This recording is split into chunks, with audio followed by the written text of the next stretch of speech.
अब इंडिया खेलेगा, इंडिया खेलेगा, इंडिया खेलेगा।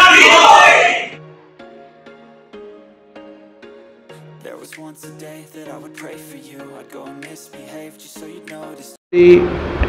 ডিপেন্ড করে প্রপার কোচিংয়ের উপরে। প্রপার কোচিং যদি হয় সেখানে মার্শাল আর্টিস্টের কোনো ক্ষতির সম্ভাবনা থাকে না। যেমন কিক বক্সিং তার একটা অন্যতম উদাহরণ। যেমন কিক বক্সিং যে খেলাটা তাতে যেমন হেড গিয়ার, গাম প্রোটেক্টর, গ্লাভস, স্ক্রেপ এবং গ্রয়েন গার্ড, মেয়েদের জন্য বিশেষ করে ইনসাইড ব্রেস্ট গার্ড, তারপরে শিন গার্ড ইত্যাদি এতগুলো গার্ড থাকে যেখানে চোট লাগার সম্ভাবনা সেই জায়গাগুলোই গার্ড করে এই খেলাটা হয়। তাই জন্যে খুবই কম ইনজুরি হয় এই গেমটাতে। হয়তো অনেকে ভেবে থাকবেন যে বক্সিং মানে মুখ নাক ফেটে যাওয়া বা খুব গুরুতর আঘাত লাগা, কিন্তু সেটা অ্যাকচুয়ালি হয় না। আমরা যেহেতু আমি তো মোর দ্যান 20 ইয়ার্স আমি এই কিক বক্সিংয়ের মধ্যে রয়েছি, তাতে আমি এখনও অবধি সেই রকম মেজর ইনজুরি খুব কম হয়। আমাদের যদিও মেডিকেল টিম থাকে, সব কিছু থাকে, কিন্তু সেখানে প্রপার কোচিং যেহেতু হয় এবং প্লেয়াররা প্রপারলি ট্রেনড হয়, সেখানে কোনো ক্ষতির সম্ভাবনা থাকে না। তো আজকের এই ট্রেনিং ক্যাম্পটা নিয়ে যেটা বলার আমাদের West Bengal sports kick boxing অ্যাসোসিয়েশনের জেনারেল সেক্রেটারি মিস্টার বিশ্বনাথ রয়, যাকে আমার তরফ থেকে আন্তরিক ভালোবাসা ও শুভেচ্ছা জানাই। ওনার সহযোগিতা ছাড়া আজকে এই ক্যাম্পটা সম্ভব ছিল না। উনি আসার কথা ছিলেন কিন্তু আসতে পারেননি সামান্য কিছু কাজের দরুন। তো ওনার পাশাপাশি আরেকটা মানুষকে আমি ধন্যবাদ জানাতে চাই, যিনি আমাদের West Bengal sports kick boxing অ্যাসোসিয়েশনের ভাইস চেয়ারম্যান মিস্টার পার্থ মিত্র রয়। উনি ওয়াকো কলকাতার ইনচার্জ। উনি আজকে উপস্থিত আছেন আমাদের সাথে। আমরা ভীষণভাবে থ্যাঙ্কফুল ওনার প্রতি যে আজকে উনি আছেন আমাদের সাথে এবং আমাদেরকে গাইড করছেন। আজকের ট্রেনিং ক্যাম্পের চিফ ইনস্ট্রাক্টর উনি, তো ওনার তত্ত্বাবধানে পুরো ট্রেনিং ক্যাম্পটা চলছে। তো আজকের এই ট্রেনিং ক্যাম্পটার মূল বৈশিষ্ট্য হচ্ছে গিয়ে যে প্লেয়ারদের প্রশিক্ষণ যাতে আরও ভালোভাবে করা যায়। প্লেয়াররা ট্রেনিং তো করছেই, কিন্তু একজন ইনস্ট্রাক্টর যদি সঠিকভাবে গাইড করেন, উন্নত মানের ট্রেনিং ওদেরকে প্রদান করেন, তাহলে ওরা আগামী দিনে আরও অনেক ভালো ফল করবে।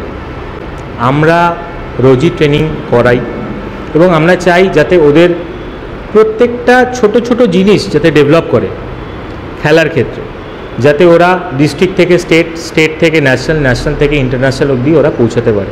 আমাদের এটাই একমাত্র লক্ষ্য যে বাচ্চাদেরকে আরও কীভাবে আগে নিয়ে যাওয়া যায়। এটা সত্যিকারেরই ভ্রান্ত ধারণা। এটা হয়তো আমারও একসময় ছিল যে এই কিক বক্সিং করলে হয়তো আমার হাতে চোট লাগবে, মাথা ফেটে যাবে, কিন্তু ওয়ান্স আই স্টার্টেড ইট, আমি একদম ফিটনেস হিসাবে এখানে জয়েন করেছিলাম যে আমি ফিটনেসের রেজিম একটা মেনটেন করব কিক বক্সিং করে।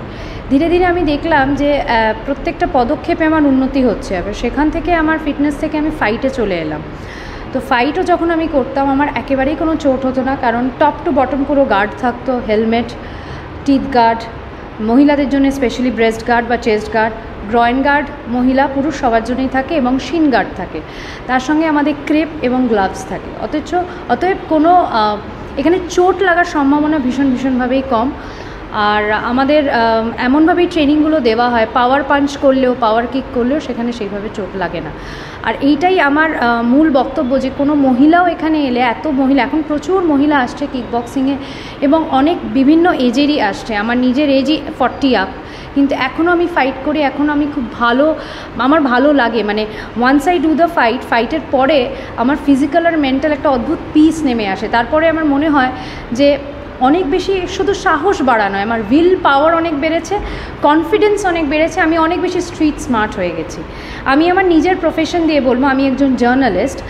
আমি যখন রাস্তায় বেরোই, কিক বক্সিং শেখার আগে আমি যতটুকু স্মার্ট ছিলাম তার থেকে অনেক বেশি স্মার্ট হয়ে গেছি এখন আমি। কারণ আমি জানি যে আমার কাছে সেই পাওয়ার, সেই টেকনিক্যাল জ্ঞানটা আছে। কেউ কিছু করতে এলে ইদান আমি নিজেকে গার্ড করব, সেভ করব, ডজ করব, ব্লক করব, বা তাকে আমি হিট করব, আর এমনই হিট করব একটাতে সে কাবু হয়ে যাবে। কিন্তু আনাড়ি কেউ সেটা কিন্তু, মানে আনাড়ি বলতে যে মহিলারা জানে না তারা ভয় কেন পাবে? কারণ তারা এটা জানে না যে কোন পাঞ্চটা কিভাবে করলে, কতটা ফোর্সে গেলে আমি তাকে কাবু করতে পারবো, সেই কারণেই ভয়টা পায়। অতএব মহিলা পুরুষের বেসিক আর এর থেকে বেশি কোনো ডিফারেন্স নেই। Once you have that self confidence and power, you are a tiger and tigress on the road. It is just a gender difference and nothing else. I am a yoga lecturer and a yoga coach. I am here today at the Dangal Kickboxing Academy. So I am here and I'll tell you the importance of kickboxing in our everyday life, especially for the females, like the females who work, females who are at home. Nobody is safe nowadays, so we need to be prepared, and we need to be prepared physically and mentally. So that's why we need to learn kickboxing, and any other martial arts are there in there. So be there, come with us and train with us. Thank you. আমি আগে karate করতাম, তো currently like for the 2-3 years আমি অপরূপদা এবং kick boxing Bengal অ্যাসোসিয়েশনের সঙ্গে আমি involve রয়েছি। তো for the past few years I have been nothing but regardless of doing kick boxing and just being with Apurupda and every other seniors, and I have won gold in my district and my states obviously, and I am very happy to train as well.